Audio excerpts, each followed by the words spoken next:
أعوذ بالله من الشيطان الرجيم بسم الله الرحمن الرحيم الحمد لله رب العالمين والصلاة والسلام على رسول الكريم وعلى آله وصحبه ومن استنى بسنة إلى يوم الدين.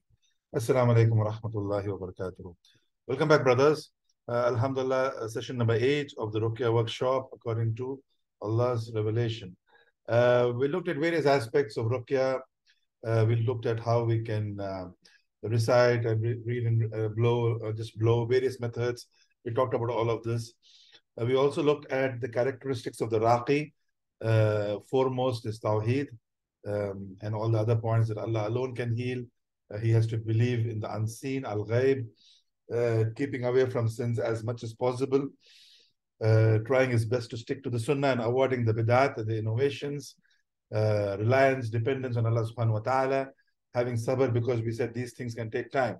Yeah, having patience, having sabr, using the Quran appropriately, and making da'wah to not only the patient to fear Allah and get back on Tawheed, but also to the jinni inside if there is a case of possession. Now, we also saw the situation of the Raqi if he's dealing with a non-mahram sister. So we said some points like these, how he needs to be careful not to commit any sins in the course of the Ruqyah. And finally, the hadith of Rasulullah sallallahu alaihi wasallam, that deeds which are most beloved to Allah, those which are done regularly, periodically, regularly, steadfastness and so on. So we said Raqi as well should stick to the sessions every day, every other day, whatever is right for that particular case. We looked at some miscellaneous fatwas from Lajnah, ad-Dai'mah, the senior scholars of the Permanent Standing Committee. Excuse me. And we looked at, I think, 5 or 6 questions. They will continue, inshallah, from now on, from that point. Question number 6. I think we did it, but we'll do it again. Reading the Quran during Ruqyah using a microphone or over a long-distance phone call and reading over a large group of people at one time. This could also include over a television program. For example, somebody is in a studio, the Raqi, and someone calls in the TV studio and he starts doing Ruqyah for that caller. So all that is similar. So the scholar said, Ruqyah is that which is done directly over the sick person and not by means of a microphone, nor by means of a telephone, because this opposes what the Messenger of Allah and his companions did. Now, and they quoted the hadith, Man ahdatha fi amrina hadha ma laysa fihi fahuwa rad, in regards to innovations and deviant practices which are rejected. Before we continue, I posted the last student notes as well on the group. I will also post it on the chat box here if you wish. But I think most of you are on the group. I think both of you who are joined are on the group. So it's on the group, alhamdulillah. Type question number 7, which is a common issue we have, seeking help from the jinn in knowing evil eye or magic, or the one guilty of it. And likewise, believing the jinn who is afflicting the sick person in their claim that it is magic or the evil eye, and building upon what the jinn has claimed.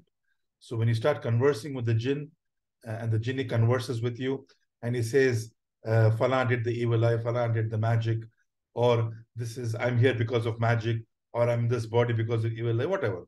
So a Raqi may take this information and he may start building his course of treatment based on that. So is that right or no? The scholars replied saying it is not permissible to seek help from the jinn in knowing the type of affliction or the type of treatment required. Because let's face it, I mean, if you go to a doctor and you're a patient, right? The patient doesn't command the doctor what to do and what not to do. It's the doctor who prescribes. Now, so, because the scholar said, because seeking help from the jinn is shirk. Seeking help from the jinn is shirk. That's the most important point there. Not because they are liars, not because they may deviate you, because this is shirk. We seek help only from Allah subhanahu wa ta'ala. Characteristics of the Raqi, number 2, which we talked about. Allah the Exalted said, and indeed there were men from mankind who sought help from men among the jinn, and it increased them in sin. Surah Jinn, ayat number 6. And he, subhanahu wa ta'ala, also said, Ya mashal al-jinn, O company of jinn, you have misled many of mankind. And the ayah lies. And basically the scholars quoted these ayat in response to this question. And finally, Allah subhanahu wa ta'ala will say, the fire is your residence, wherein you will abide eternally, except for what Allah wills. Indeed, your Rabb is wise and knowing. So they quoted ayat from Surah Jinn and also from Surah An'am.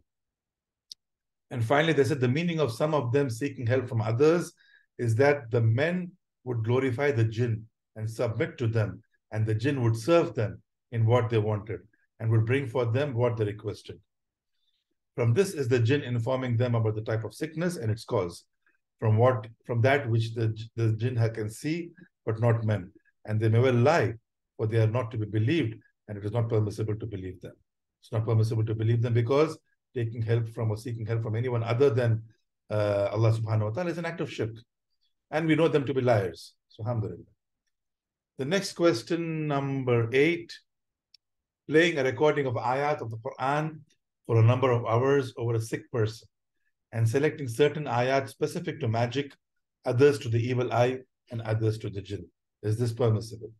The scholars of Lajnah, ad-Dai'mah, they replied, playing a recording of ayat of the Quran and supplications does not replace Ruqyah, since Ruqyah is an action which requires belief and intention. Belief, iman, wa niyyah, when performing it, when doing it, at that point in time, not in the future. You don't have a niyat for doing Ruqyah for 1 month down the line. No, that at that point in time, it's an act of worship. And directly blowing over the sick person and a playback device does not do any of those things. So this is not permissible. Like we said last session, you may do it if there's no other way for that sick person to listen to the Quran. Nobody else to recite over him. He can't recite himself, for example. But whatever happens, all said and done, do not replace actual Ruqyah with a tape or with an MP3 recording or whatever. Excuse me. Number 9. Writing papers containing the Quran and words of remembrance and attaching them to some part of the body, like the chest, wrist, biceps, whatever. Or rolling them up around the finger, or writing some special papers with Islamic supplications and tying them up in leather, then putting them under the mattress, I think. Sorry, not until the mattress. Under the mattress or somewhere else, and tying amulets from the Quran, symbols. Let's correct this. Okay, so under the mattress or somewhere else, and tying amulets from the Quran, remembrances, dua, adhkar, supplications, and so on and so forth. The scholars replied, attaching written papers containing something of the Quran or supplications to the body or a part of it, or putting them under the mattress or something similar, is not permissible because it falls under the forbidden practice of hanging ta'weez, amulets, the naim, and so on, about which the Prophet ﷺ said, whoever hangs an amulet, may Allah not complete his objective or his requirement for him. And he said, indeed, incantations, amulets, and magic are all shirk. So again, this is not something which we do.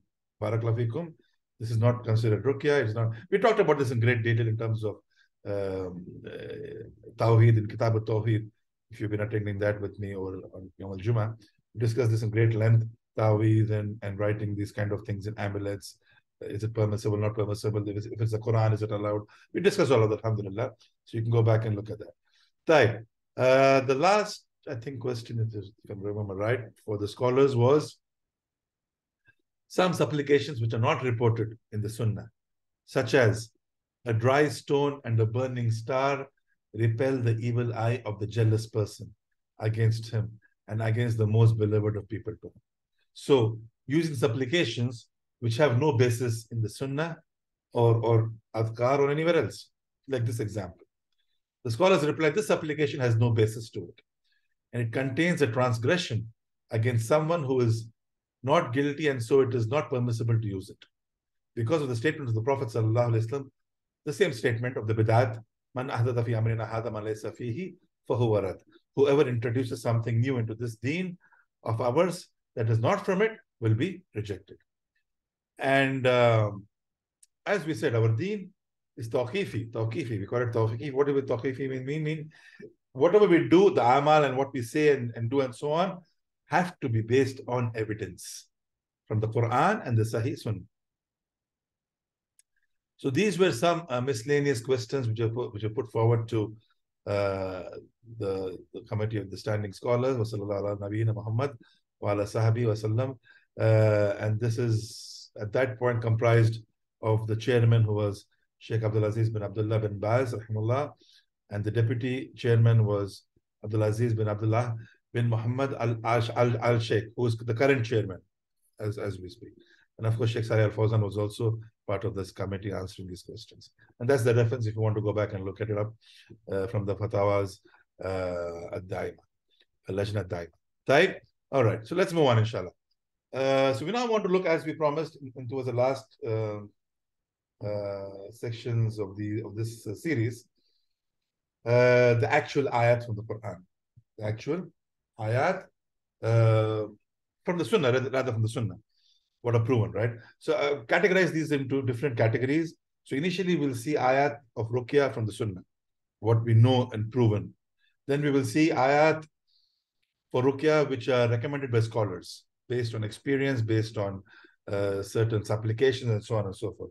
And then we have another category of ayat from Ruqyah for certain specific ailments, so certain specific sicknesses.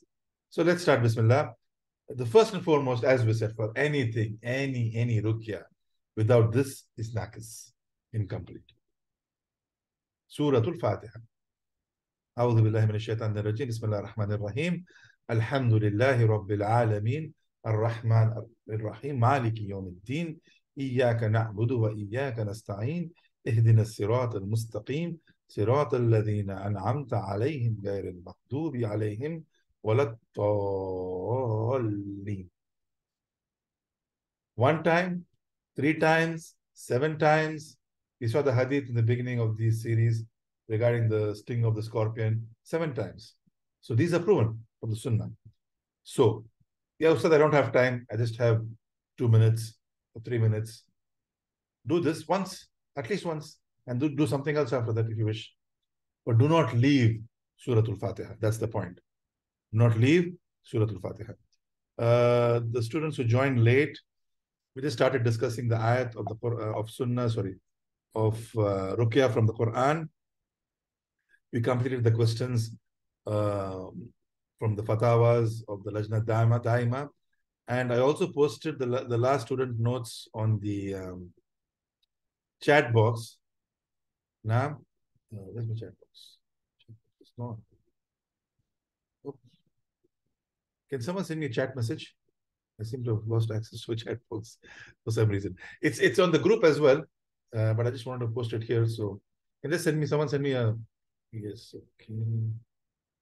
Let's see it.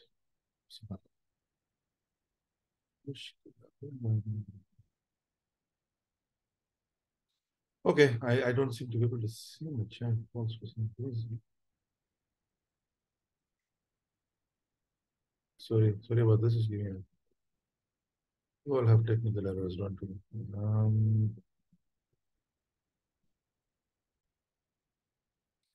Okay. So we're discussing the ayat from the Quran. Ayat regarding the Sunnah. Barakallahu fikum. Time. The first we said is Surah Al-Fatiha. Clear? So now Ruqyah ayat or ayat of Ruqyah from the Sunnah, right?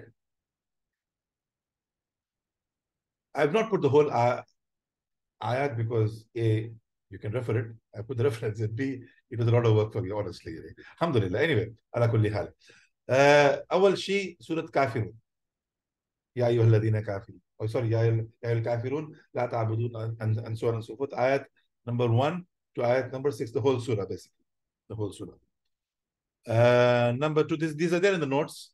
You don't have to write them down. It's there in the notes, but if you wish, you can write them down as well. Surah Al-Ikhlas. قل هو الله أحد الله الصمد, and so on. The whole surah, ayat 1 to 4. There are 4 ayat in that. Surah Al-Falaq, the next one. Ayat 1 to 5, and this is also the whole chapter. Surah An-Nas, again the whole surah, ayat 1 to 6. Then go back to Surah Baqarah. Because Surah Kafirun, you started off from the end, you're going back to the front. All right? And try to maintain this order if possible. It's not necessary. It's not necessary, but it's better. Because let's say, for example, I'm in a situation, I think I have half an hour for the Ruqyah session, for example. So I start with Fatiha, all right? And then I go on to Baqarah. Because I'm looking at half an hour, I'm choosing ayat from Baqarah. But then something happens, the patient turns violent, I'm not able to continue, I have some problem, I may have to leave, emergency, whatever. The session is abruptly stopped. So what happened now? I ended up stopping the session without doing Surah Al-Ikhlas, Surah Al-Falaq, Surah Al-Nas, which are more important. More with that, they're more important than, let's say, Ayat Al-Kursi, or than the initial part of Surah Baqarah, than the last part of Surah Baqarah. You see the point? So try to maintain this order. Again, it's not mandatory, but try to do it, right? So you can make sure you do with the important Ruqyah ayat and then move on to the less important Ruqyah ayat. You can do with the ayat which I mentioned in the Sunnah, and then you go on to the next ayat. You get the point? Alhamdulillah. So now we go back to Surah Baqarah from the beginning. Alif Lam Mim Dhalikal Kitabu La Rayba Fi Hudan Lil Muttaqin Alladhina, and so on and so forth until ayat number 5. Until ayat number 5. Sorry, 5. Excuse me. Awlaika humul muflihun. Those are the ones who are successful. Until ayat number 5. Then Surah Baqarah, the last two ayat. Ayat 285 and ayat 286. From Amana Rasul bima unzila ilayhi min rabbihi wal mu'minun kullun amana billahi wa malaikatihi wa kutubihi wa rusulihi, and so on and so forth. And the next ayat as well. Now la yukallifullahu nafsan illa wusaha, till the end of Surah Baqarah, the two ayat in the end of Surah Baqarah. So these brothers and sisters after Fatiha are proven from the Sunnah. They have been used by Rasulullah sallallahu alaihi wasallam. They have been used by the Sahaba radhiyallahu anhum, and so on and so forth. Barakallahu fikum. Clear? It's there in the notes. I posted it on the Telegram group as well as in the chat box. Now the next category. So we're going down in terms of priority. So we looked at Fatiha, we looked at the next section, and now the next part is examples of ayat of Ruqyah, which the scholars generally advise based on its impact, based on their experiences, and these are good scholars of sound aqidah. Ayat al-Kursi. Ayat al-Kursi. Surah Baqarah. All of you know this. Allahu la ilaha illa huwa al-hayyul qayyum, and so on. It's one ayat. So ayat number 255. Again, try to maintain this order for this section as well. Suratul Hashr. Suratul Hashr. Amana Rasul. No, sorry. Some scholars also advise after Baqarah, and I forgot to put it there, the last two ayat of Surah Baqarah, which we just saw previously. So you can also do that again if you wish. And then Surah Al-Hashr from ayat 18, the last part of the surah. Ya ayyuhalladhina amanu ittaqullaha wal tanzur nafsun ma qaddamat ligada wattaqullaha innallaha khabirun bima ta'malun, and so on and so forth, including those ayat, this beautiful ayat. I really love these ayat. Huwa Allahu alladhi la ilaha illa hu alimul ghaibi wash shahada, and so on. The asma wa sifat of Allah subhanahu wa ta'ala. All that is included in this. So what are we doing? We're praising Allah. Again, like we said in the beginning and the other sessions, try to understand the meaning of these ayat as you're reciting them, right? Go through the tafsir, go through that, at least the translation, the meaning, if you're not a native Arabic speaker. So you know what you're reciting. So when you're saying, Huwa Allahu alladhi la ilaha illa hu alimul ghaibi wash shahada. He is the one who is not, apart from there is nothing worthy of worship. Alimul ghaibi wash shahada. He is the one who has ilm of al-ghaib, including what is bothering this patient, including whether it's a case of magic, including whether it's a case of evil eye, everything he has knowledge. So you're affirming that, you're acknowledging the fact in front of our Creator, subhanahu wa ta'ala, humbling ourselves. And the ayat, the beautiful, I love this part of the surah of Hashr, the last ayat, the great names and attributes of Allah subhanahu wa ta'ala. And huwa Allahu alladhi la ilaha illa huwa al-malikul al-quddus was-salam al-mu'min, and so on and so forth. And the last ayat as well, towards the end of Suratul Hashr. And then Surah Fath, the conquest or the opening, Naam, ayat number 26. One ayat. إِذَا جَعَلَ الَّذِينَ كَفَرُوا فِي قُلُوبِهِمُ الْحَمِيَّةِ and so on and so forth. This is just one ayat of Surah Fatah. Type. So these are ayat which scholars advise. So you can do the first part, Surah Al-Fatiha. You can do the first, introduction to Surah Al-Fatiha. First part, which is the Sunnah, ayat from the Sunnah. And then you move on to ayat, which the scholars advise. Now moving on to ayat, which are specific to a type of affliction. First and foremost, again going back to Surah Baqarah, ayat number 102. We talked about this earlier. وَاتَّبَوْا مَا تَتْلُو الشَّيَاطِينُ عَلَى مُلْكِ سُلَيْمَانَ وَمَا كَفَرَ سُلَيْمَانُ وَلَكِنَّ الشَّيَاطِينَ كَفَرُوا. So the ayat of Sulaiman al-Islam and how Harut and Marut descended and how the people of Babylon learned magic from them. We discuss all of this, alhamdulillah. Now, so the same ayat. Very, very important ayat, brothers and sisters. Very important, believe me. Wallahi, believe me. You do Fatiha, you do the initial other ayat, the Mawawidat, Surah Ikhlas, the last part of Surah Baqarah, what else we saw last, Hashr and so on, and then you do this.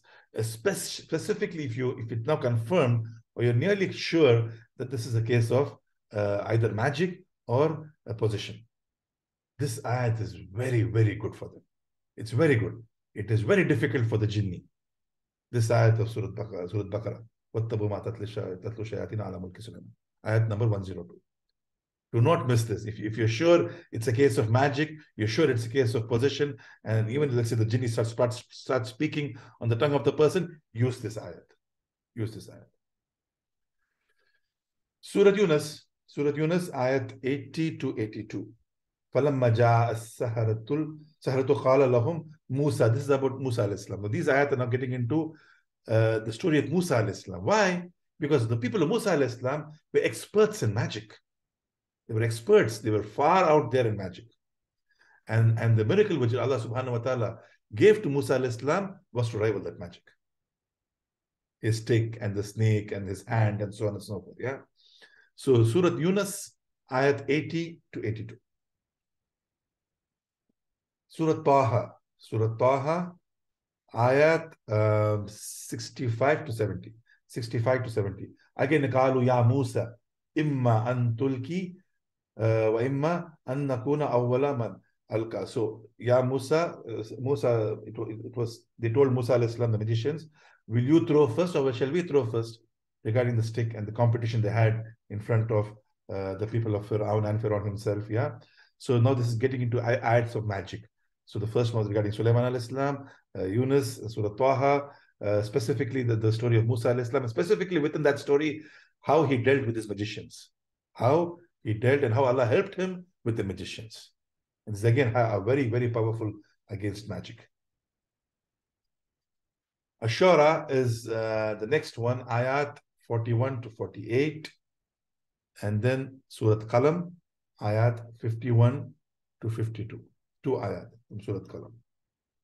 Now, and yes, we also have Ahqaf, and this is a long one, ayat 29 to 32.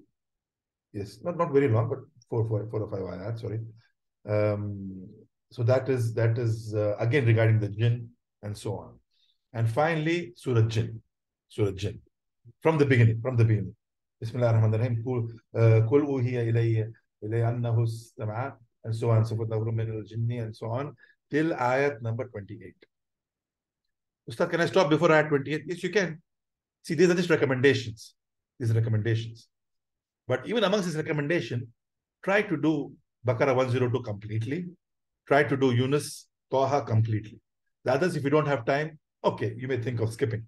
But the first three, try to do them completely, inshallah. So again, this is a case of priority. This is a case of recommendation of the scholars. Specifically, as you can see, all these ayat we saw are specifically for the jinn, for magic, for evil eye, and so on and so on. Barakallahu fikum. Then finally, also Shara ayat 77 to 83. Shara ayat 77 to 83. The next category, especially if you start speaking to the jinn and you're having a conversation now with them.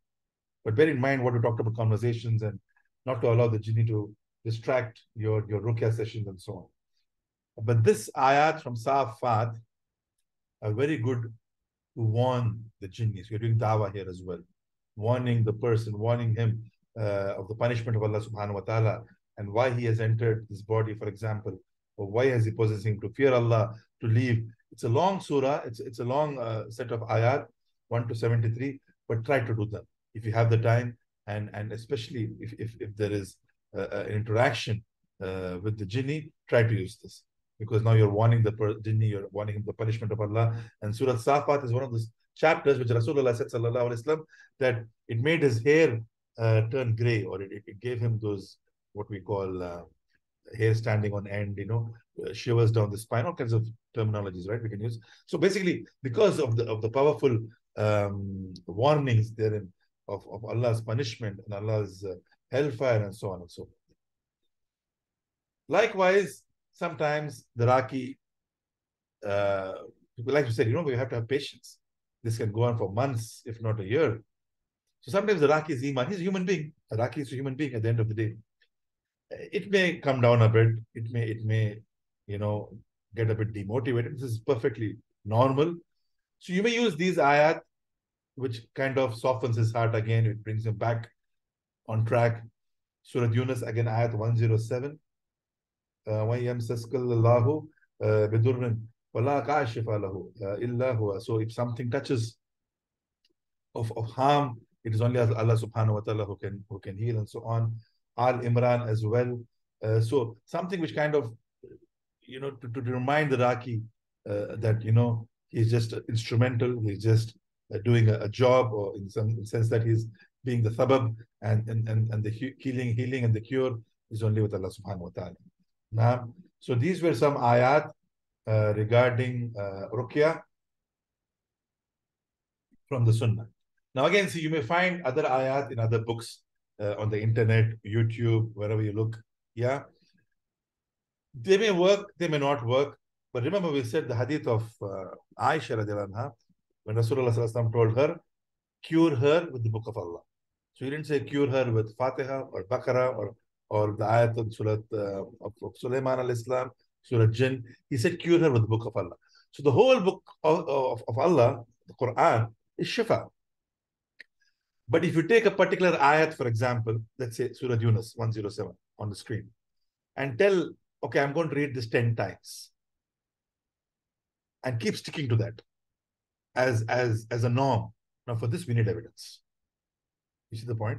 You will recite Surah Yunus, ayat 107, once, maybe twice if you feel like it, if it really is affecting you, and your heart is moving, alhamdulillah. But to have a format, I will do this only 10 times every day. Now for this, we need evidence. You get the point, brothers and sisters? There's a very thin line between Sunnah and Bidat. Like Surah Fatiha, we said 7 times is permissible, twice is permissible, once is permissible. We have evidences for all of them. And we talked about this when we talked about the hadith in the beginning, Ayat and the hadith of Ruqyah. Right? So you can use anything in the Quran, but try to stick to this order. Always start with Fatiha.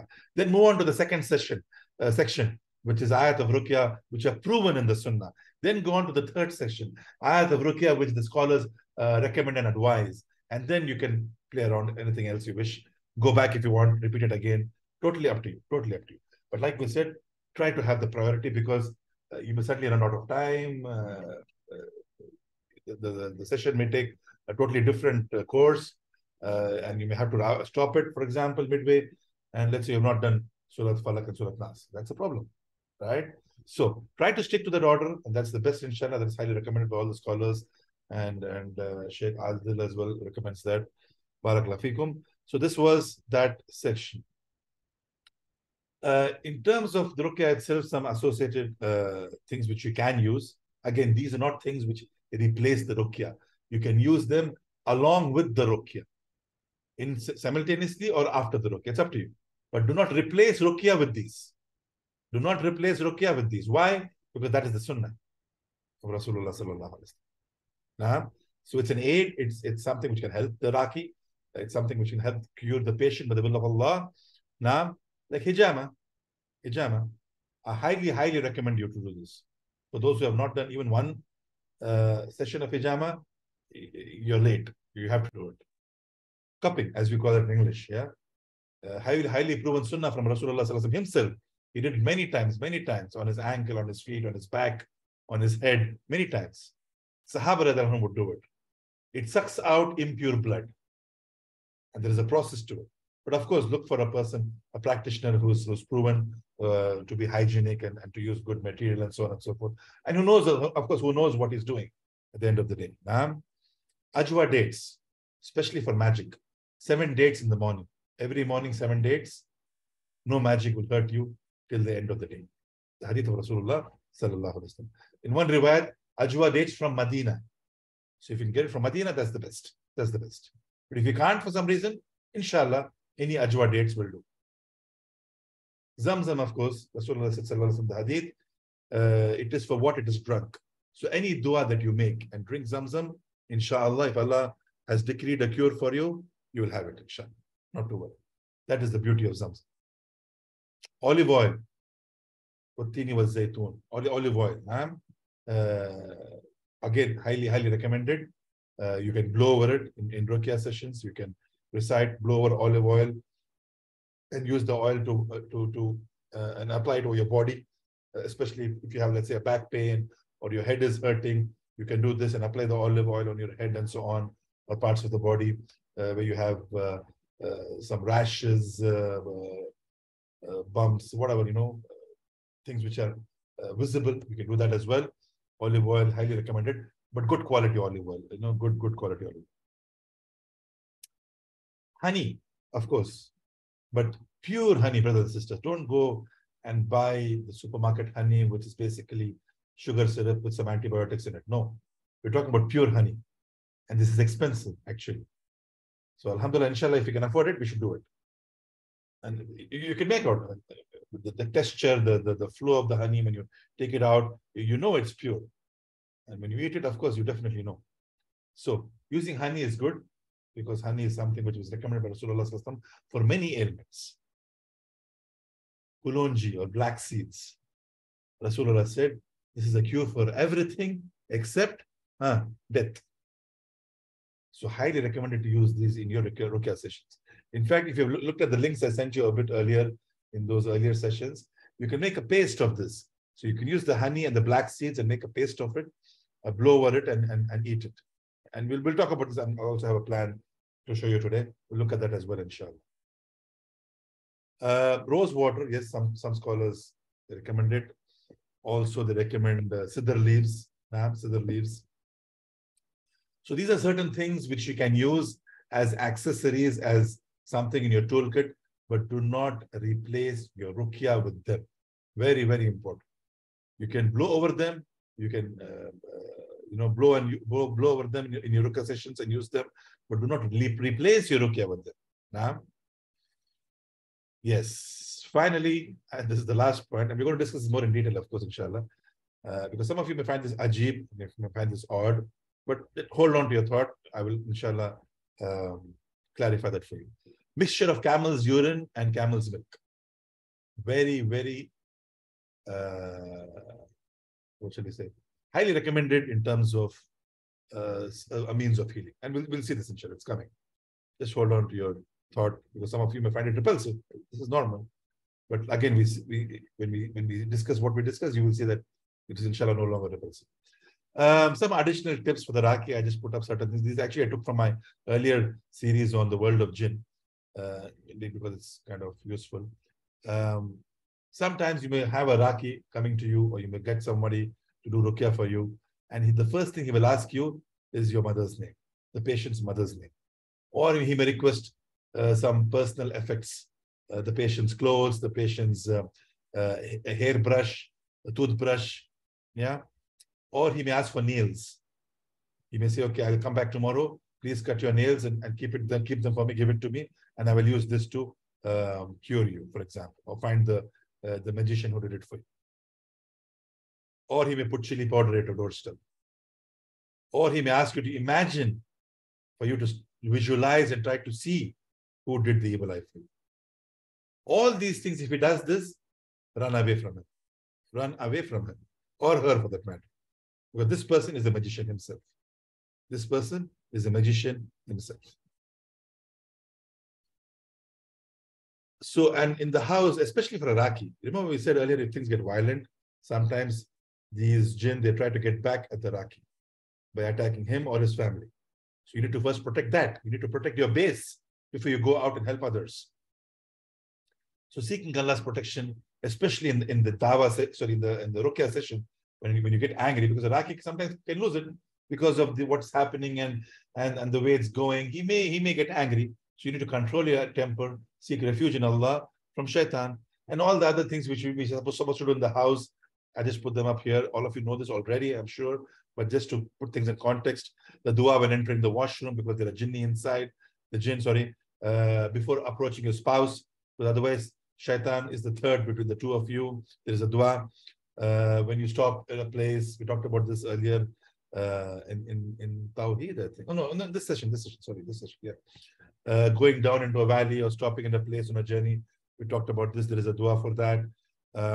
Also, when you hear the braying of a donkey, if you have donkeys in your neighborhood and you hear this braying, why? Because they're seeing the shayateen. That's why they bray. Seek refuge in Allah when you hear this, because that's from the hadith of Rasulullah sallallahu alayhi wasallam. And always placing your children and your family under the protection of Allah. The dua which Rasulullah used to recite over Hassan and Hussein radiallahu anhuma. When you're undressing, many people don't know this. When you remove your garments and clothes, even if you're alone in the room, you say Bismillahi.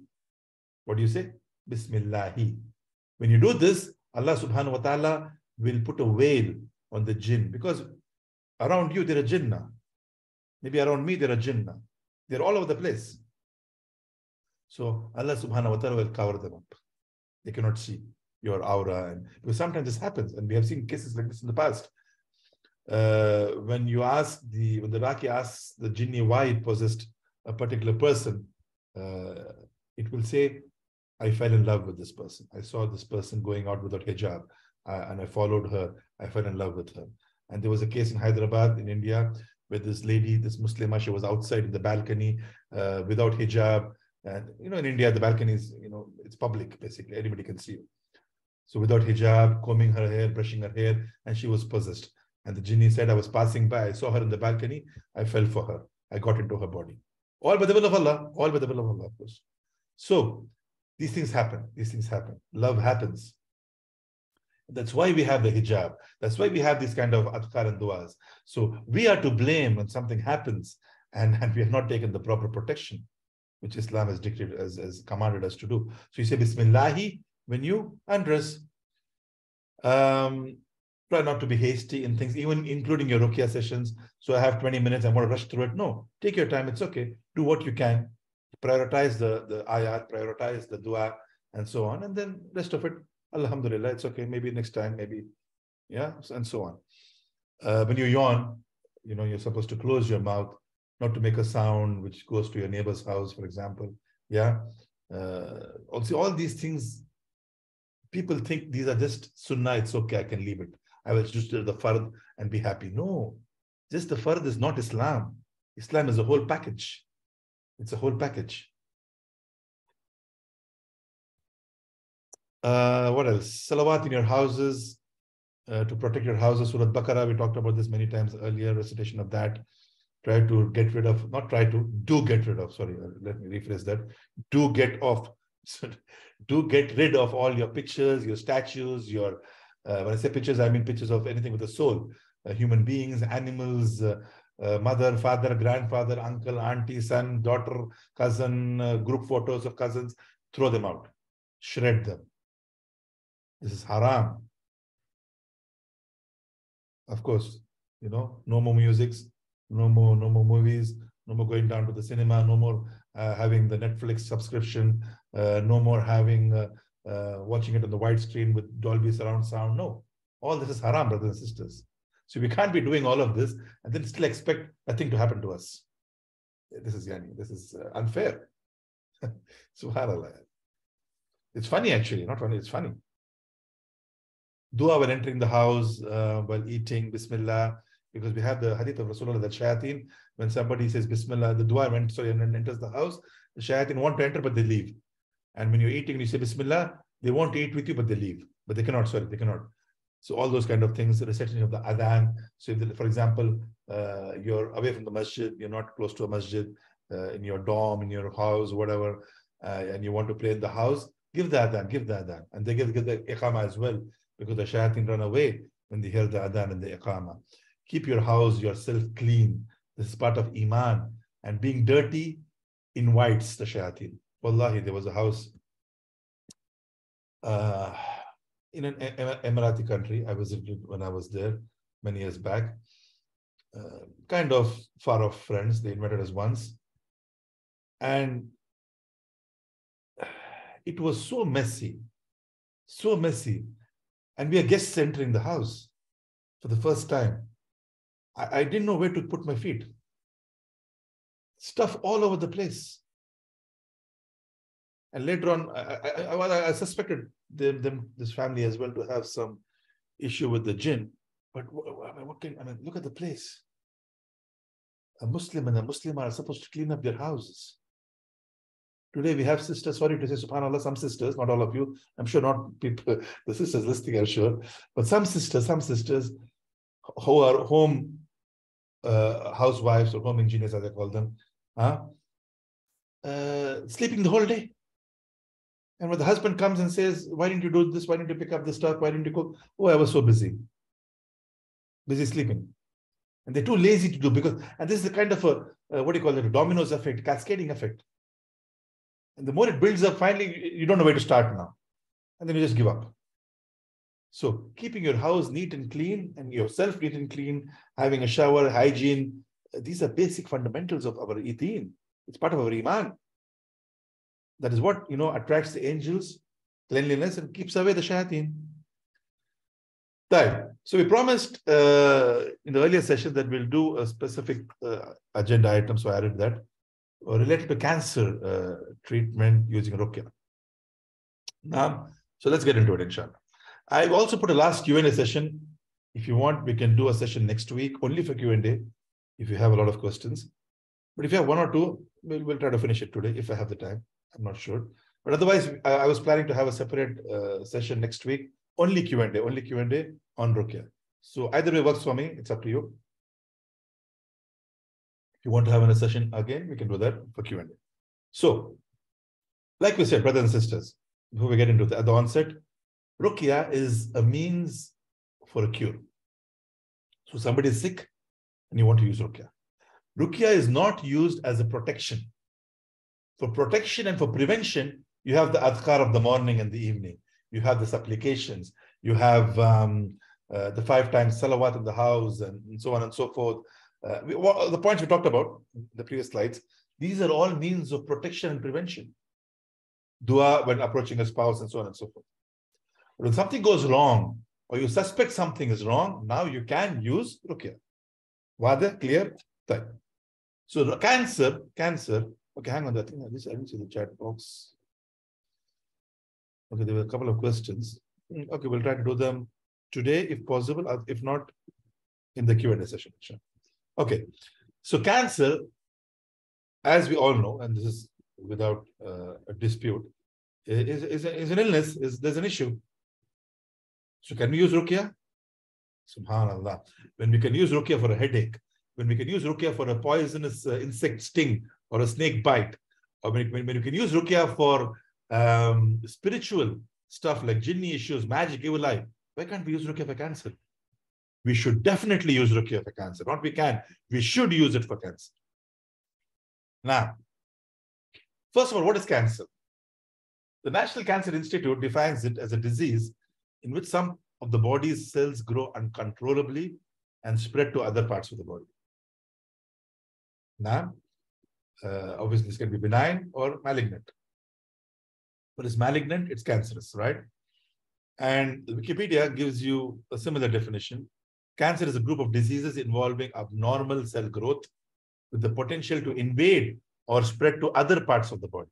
So as if you have experience with cancer patients, friends, family, whatever, and may Allah preserve all of us, the cancer may start in a particular part of the body, But it ends up going to other areas of the body, right? Based on these definitions.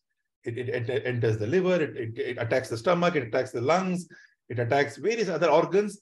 And that's when a person usually passes away because of various multiple organ failure. Multiple organ failure. Now, allopathic treatment for cancer is your chemotherapy, your what else? Radiotherapy, something like that. And these usually have some special injections they give.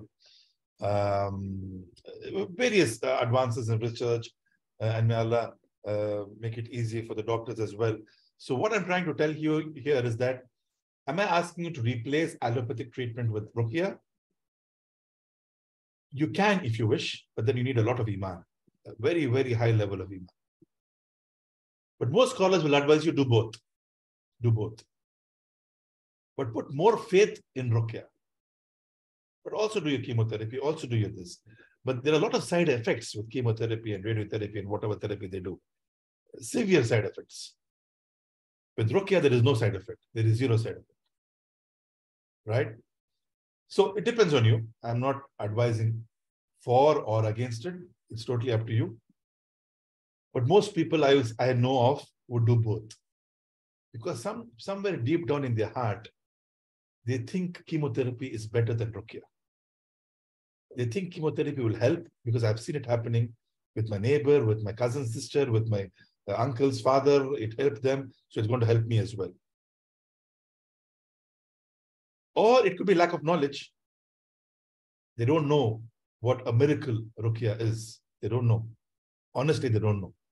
So they need some, awakening in terms of knowledge. So anyway, it's up to you. That's at the onset. Let's move on. But in this section, this workshop, of course, I'm not going to look only at Ruqyah. I'm not going to give you any chemotherapy sessions and the medicines and the drugs which they use. No, this is not. I'm not a medical doctor. Right? All right. So,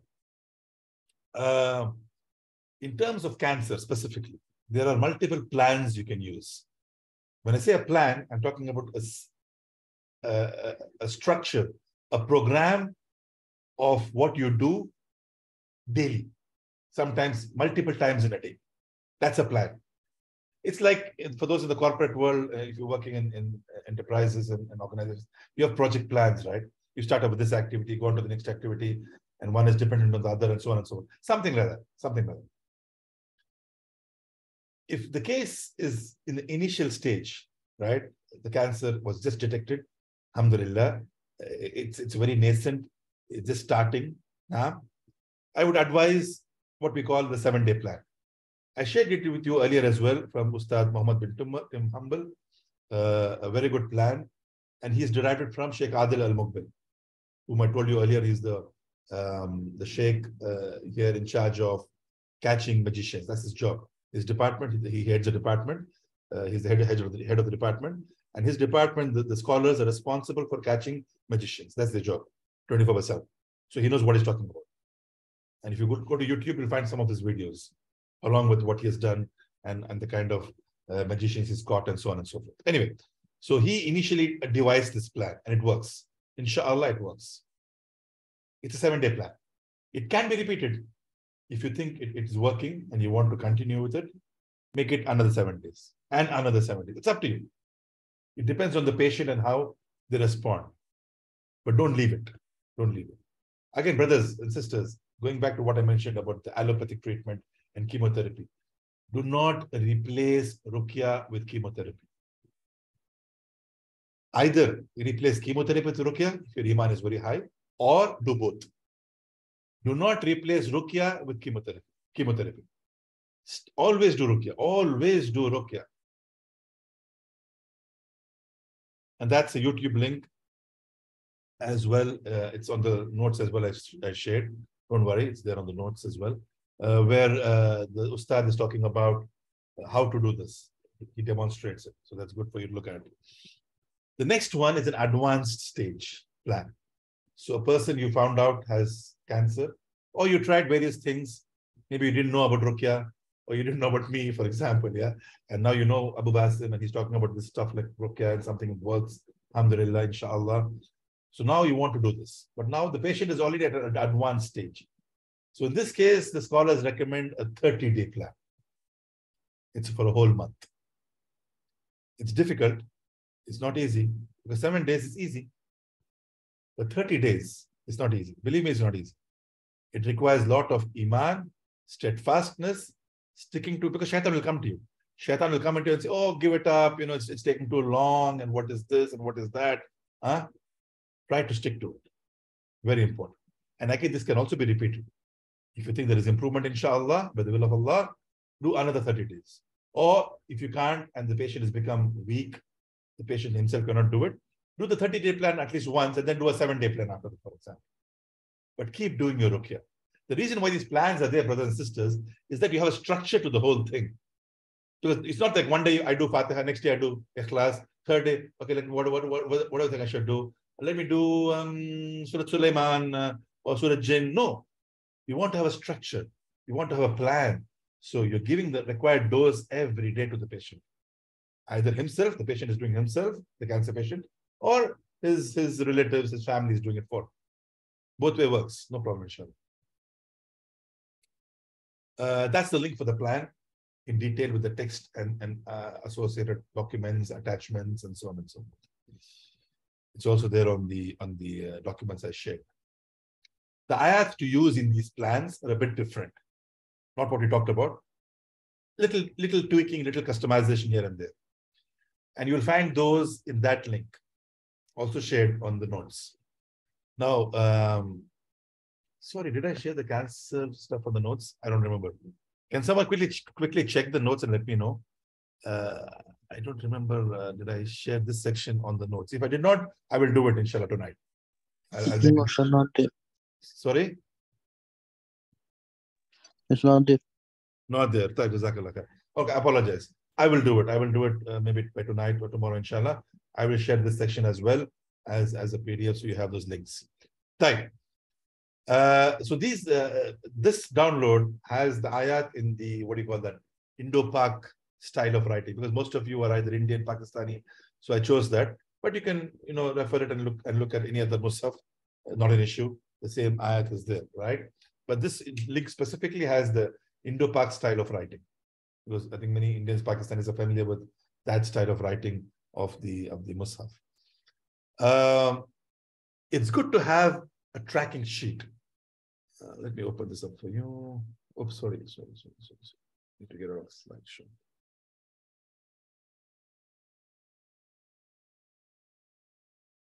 Okay. Can you?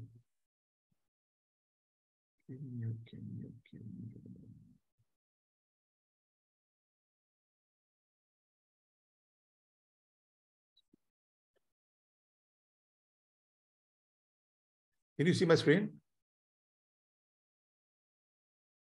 No? Yes, Ustad. Okay. So something like this. Now, when you have starting, you can put in a day, for example. This starts at day 8 because the first 7 days, we did the 7-day program, for example. And then it starts at day 8. So you know what to do in the morning, and you can put a check to it. Okay, I did this, for example. Evening, the plan recommends you to listen to certain Ruqyah audio. But again, like we said, listening to audio is not the same as reciting. But because the patient, especially a cancer patient, may be a bit tired after reciting, so we give him in the evening to listen to the audio. It's better than not doing anything, right?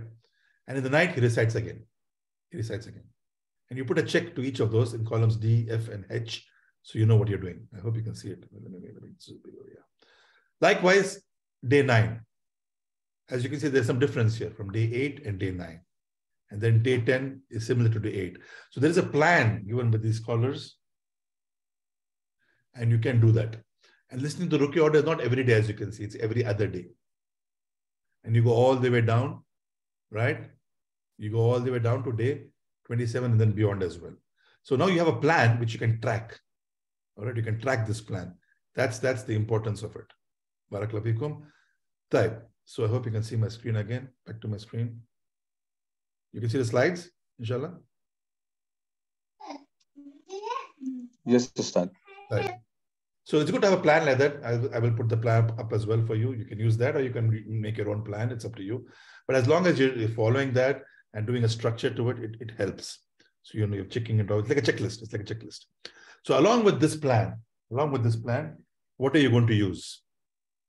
And you will see that I showed in the Excel sheet, those stuff is here as well. Zamzam, you need Zamzam. All right. So if you try to get Zamzam, it's better. But if you can't, you can't do much about it. If you can, yes, alhamdulillah. Black seeds, very important, based on the hadith I mentioned earlier, Kolonji as they call it. Try to use pure seeds, because you also have Kolonji powder. They give it to you as a powder. Now the powder, I don't know whether it's contaminated, it's pure, how he crushed it, when he crushed it, I have no idea, right? So try to get the seeds, the actual seeds.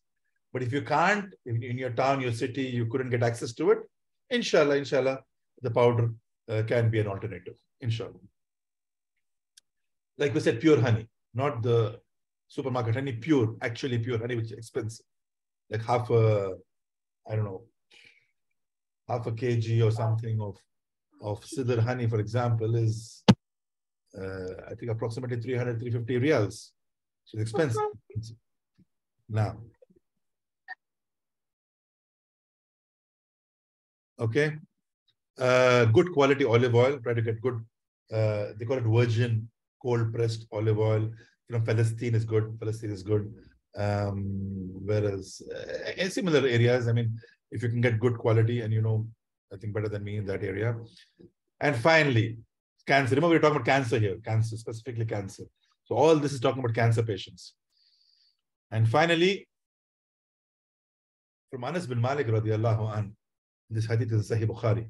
The climate of Medina did not suit some people.